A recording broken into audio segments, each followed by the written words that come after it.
समाज पार्टी ने देने का काम किया और जब सब समाज के लोग लड़ने लगे, बसपा के जीतने का चांस 100% है, जो हम आपको आज बताएंगे। क्योंकि जो हमारे पास एक स्टेटमेंट लगा है, जो सबूत लगा है, उसके आधार पर हम बताएंगे बसपा 100% जीतती है। मैं सारी सीटों की जिम्मेदारी नहीं लेता, पूरे देश के लोकसभा की जितनी सीटें हैं सबकी जिम्मेदारी तो नहीं लेता, लेकिन जो हमें जानकारी मिली है, जो आपको हम इस वीडियो में बताएंगे, उसके हिसाब से लगभग बसपा अच्छे वोटों से जीत रही है। और इस समय बसपा को कवर करने के लिए गौरव जी हैं, गौरवपाल जी इसमें लगातार बसपा की वो सारी कैडर मीटिंग कवर कर रहे हैं, जो लगातार आपको हम बताने की कोशिश करेंगे। सोचिए बसपा किस तरीका से जीतेगी, कैसा षड्यंत्र बसपा ने रचा है। जब उस समय सारे लोग पूरी दमखम के साथ राजनीति में एक्टिव नजर आए तो बसपा चुपचाप बैठी थी, क्योंकि बसपा की राजनीति कोई नहीं जानता कैसी कर सकती है। बड़ी खबर है, सब खबरों पर बातचीत करेंगे। राजभर को ले डूबी बीजेपी पार्टी, राजभर का पूरा चौपट कर दिया मामला, और अब राजभर कहीं के नहीं रहे। तमाम बड़ी खबर। सोचिए काल पटना के गांधी मैदान में जब लालू प्रसाद यादव जी मोदी सरकार पर परिवारवाद का तंज कस रहे थे, उसके बाद आज क्या हुआ पता है? जितने भी मोदी सरकार के बड़े बड़े मंत्री थे, बड़े बड़े जो अधिकारी थे, उन्होंने अपने नाम के पीछे मोदी परिवार लगाना शुरू कर दिया। बड़ी खबर है। और कटुआ, कटमुल्ले और तमाम तरह के जो अपशब्द भाषा निकाले थे बिदुरी साहब ने, उनको आज बीजेपी सफाया कर दिया है। शायद इसी का बदला बीजेपी ने लिया है। नमस्कार दोस्तों, मैं हूं पराग और आप देख रहे हैं देसी पीएसपी ब्लॉग। आज की वो तमाम बड़ी खबर जो लगातार वायरल है और उन पर बातचीत करना भी बहुत जरूरी है।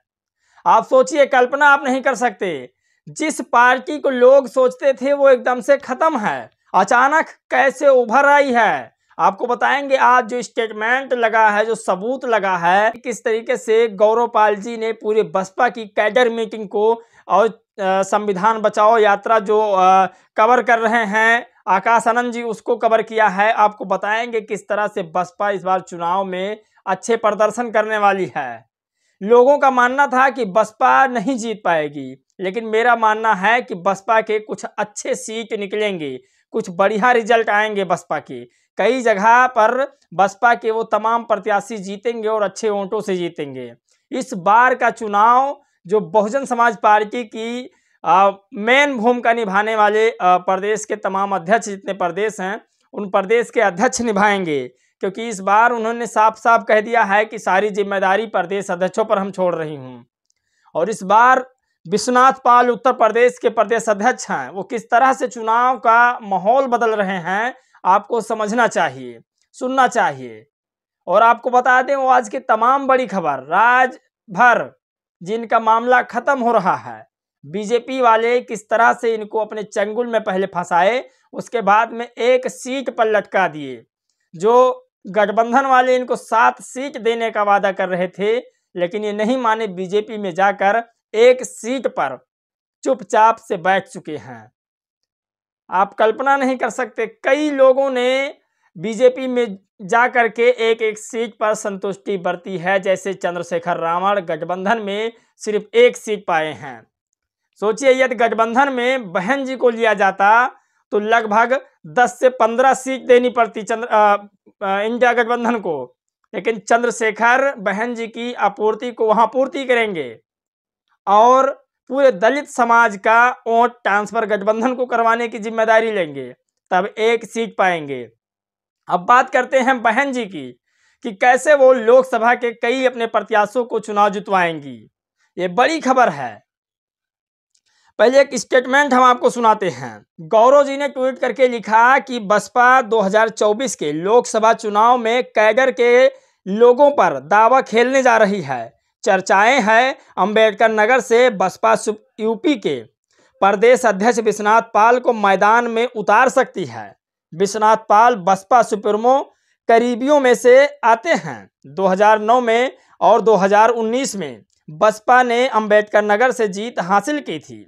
यहां पर दलित वोटर की संख्या 6 लाख और पाल वोटर की संख्या 1 लाख के आसपास है। यही वो कारण है कि विश्वनाथ पाल के नाम पर चर्चा चल रही है, जबकि भाजपा से इस सीट पर रितेश पांडे और सपा और कांग्रेस के गठबंधन से लालजी वर्मा चुनाव लड़ेंगे। विश्वनाथ पाल उत्तर प्रदेश में कई बड़ी जिम्मेदारियां सौंपी जा चुकी है विश्वनाथ पाल जी को। तो ये पूरा खेल है बसपा का, आप समझिए। जहां पर अंबेडकर नगर है और अंबेडकर नगर से विश्वनाथ पाल को इस बार चुनाव लड़ाने का पूरा बसपा तय बना रखी है। और सुनने में आया है कि बसपा विश्वनाथ पाल को वहां से प्रत्याशी घोषित कर देगी।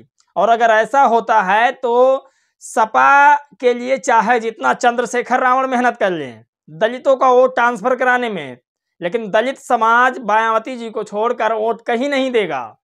ये मायावती जी का सोचना है। आप लोग की इस पर क्या राय है, ये बहुत जरूरी है जानना। मैं उसी उम्मीद के साथ कह रहा हूं कि बसपा की कई ऐसी सीटें हैं जहां पर बसपा चुनाव जीतेगी। और बसपा ने कहा था कि चुनाव मैं अकेले लड़ूंगी क्योंकि मैं किसी गठबंधन में शामिल नहीं होंगी। और बसपा ने साफ साफ ये भी कह दिया था कि मैं बीजेपी से कभी गठबंधन नहीं करूंगी, चाहे मैं चुनाव न लड़ूं। लेकिन मैं चुनाव क्यों न लड़ूं, किसी से डरती हूं क्या? ये बहन जी का वादा था, बहन जी का ये दावा था, ये बहन जी ने कहा था। इस हिसाब से हम कह सकते हैं कि बसपा इस बार के चुनाव में कई प्रत्याशियों को जिताने में सक्षम हो सकती है। लेकिन वहीं पर अगर हम बड़ी खबर की बात करें तो विश्वनाथ पाल जी भी कोई कम नहीं है, लगातार पर डे कैडर मीटिंग कर रहे हैं। और इस बार कैडर मीटिंग के बेस पर बसपा चुनाव जीतने जा रही है। आप सोचिए, बड़ी रैली से उतना फायदा शायद ना हो, लेकिन जब छोटी मीटिंग होती है, कैडर बेस पर मीटिंग होती है, हजार दो हजार या 500 लोगों को या 100 लोगों को इकट्ठा करके उन्हें समझाया बताया जाता है, उसका फायदा कुछ अलग निकलता है।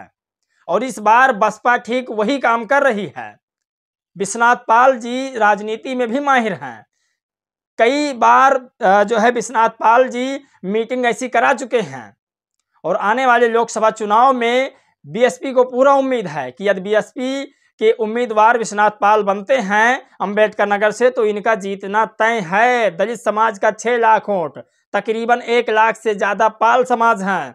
लेकिन दलित और पाल समाज के अलावा भी और जातियां हैं, मुस्लिम जातियां हैं, और जो बसपा के ब्राह्मण वोटर हैं और जनरल कैटेगरी के तमाम जो वोटर्स हैं वो भी तो देंगे वोट। तो इस लिहाज से देखा जाए तो अच्छा खासा प्रदर्शन अंबेडकर नगर में बसपा कर सकती है। राजभर की नैया डुबो दिया बीजेपी वालों ने। कैसे? इसे भी गौरव जी ने लिखा कि राजभर को भाजपा ने खत्म कर दिया है, वो अब हक की नहीं कृपा की बात करते हैं। ओम प्रकाश राजभर ने एक इंटरव्यू के दौरान कहा, मुझे कोई भी विभाग की चाहत नहीं, कोई भी विभाग दे दिया जाए। 10 सीट पर लड़ने से अच्छा है कि एक पर लड़ा जाए और जीत जाए। भाजपा छोटे दलों को नाश्ते में खाती है।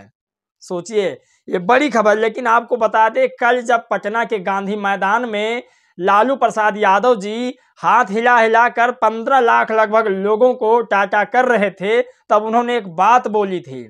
उन्होंने कहा कि बीजेपी के परिवार ही नहीं, मोदी जी हिंदू हैं ही नहीं। तब पता है क्या हुआ, आपको बताते हैं। आज तक वालों ने लिखा, शाह, नड्डा, गडकरी, गोयल, मोदी के नारे पर बीजेपी के सारे दिग्गजों ने लिखा मोदी का परिवार। बिहार के पूर्व मुख्यमंत्री लालू यादव ने रविवार को पटना के गांधी मैदान में आयोजित रैली में पीएम नरेंद्र मोदी पर निजी हमले किए थे। उन्होंने पीएम मोदी के परिवार को लेकर भी सवाल उठाए थे, जिसके बाद पीएम मोदी ने पलटवार करते हुए नया नारा दिया, मैं हूं मोदी का परिवार। सोचिए, पूरा बीजेपी वाले लिखने लगे नाम के पीछे मोदी का परिवार, मोदी का परिवार। इसको कहते हैं अंधभक्ति।